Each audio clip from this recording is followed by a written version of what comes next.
A disclaimer. I am not Japanese, nor have I recently visited Japan. I have tried my best to rely on sources that are more well-founded, but these may not be 100% accurate. So, as usual, if any of you are more knowledgeable on Japanese culture and spot mistakes, do correct me in the comments below. Lastly, spoilers for Up to Urban Nightmare. If you haven't made it that far, you might want to stop watching. As I mentioned in the Liu Associations video, each of the 12 associations reference 12 different countries and numbers.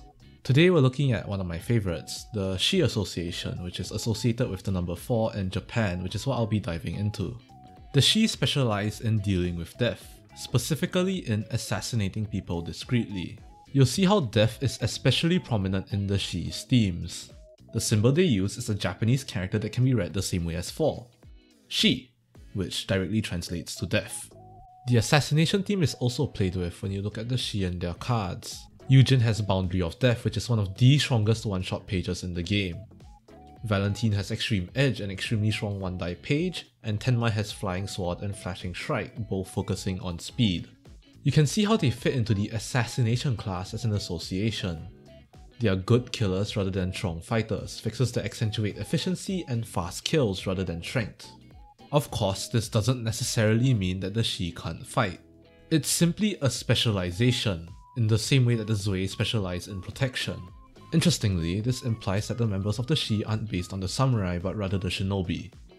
Unfortunately, I couldn't find any reliable sources substantiating this, it's really just an inference.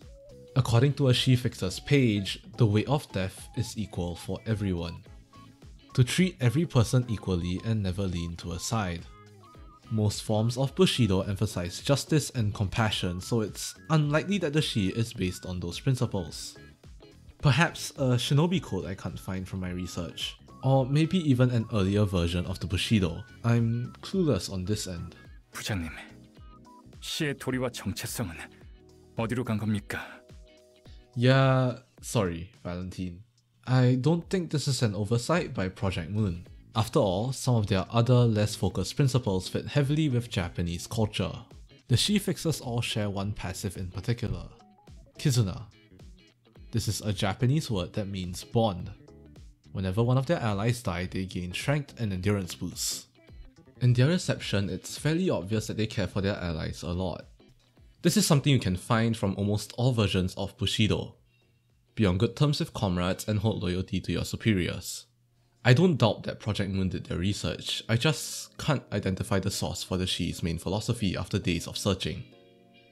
But yeah, hopefully someone more versed will come in to save the day. Moving on to gameplay aspects, the Shi Association are the first and in fact the only guests to use double passives. What do I mean? Well, let's look at their signature passive, which I've already brought up. Of course, that's the first half of the passive. After an ally dies, gain 1 strength and 1 endurance each scene for the rest of the act. However, there's also the second part to the passive. This is a pretty good example. Kizuna always comes paired with its extreme fatigue drawback. Another example would be Yujin's passive, so Eye of Death is paired with Enervation, along with Overbreathing and Exhaustion. These passives alone show how strong the Shi Association should have been. Could you imagine fighting Yujin with a flat 4 power boost and 3 speed dice from the start of the reception? But yeah, as far as I know, these key pages are the only ones with these double passives that have a slash separating them, which is pretty interesting. And of course, mentioned by several characters, the fatigue and debuffs are attributed to Thelma's overworking of South Section 2. But I'll talk about that later. Instead, let's take a look at their equipment and key pages. A Shi Fixer's blade looks like a pretty generic katana in my eyes. Specifically an uchi katana, one that has a deep curvature in between the tip of the blade and the center. You can see this most prominently in Valentine's dialogue sprite. See? The curve is most prominent right at the tip. Thelma is a little bit special in that she uses 2 blades. One that looks like the uchi katana common with the other fixers, but also a shorter blade that seems to be a wakizashi or a tanto. Personally, I think that it's a wakizashi because it looks a little bit longer than what could be a tanto, but that's very subjective, so I'm not going to get into it. Lastly, Yujin uses what seems to be an odachi, a weapon that was too long for samurai to carry on their waists. Most simply carried it by hand, which is what Yujin does. Okay, now I have to talk about Yujin, Tenma, and Valentine, along with their styles of combat. To those of you who are fluent in Japanese, I apologize for my horrible mispronunciations. Just try not to cringe, okay? In addition, this is from my extremely limited knowledge.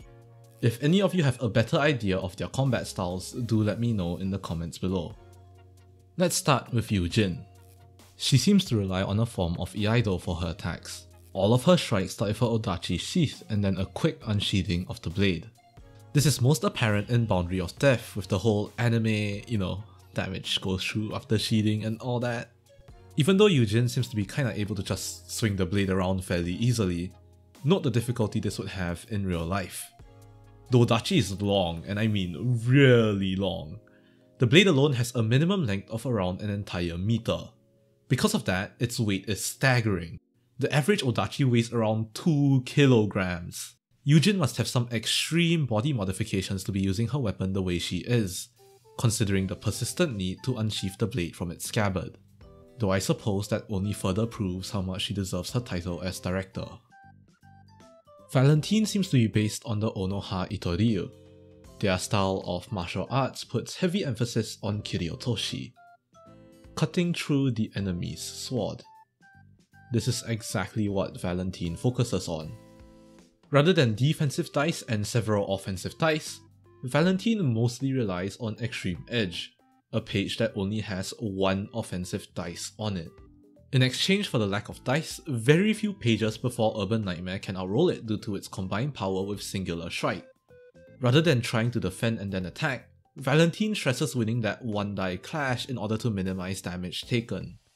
This is the entire point of the Kiryotoshi. To cut into the enemy's attack, pushing it away and slicing through with your blade. It's a fairly interesting martial arts concept that Valentine expresses perfectly with Singular Strike.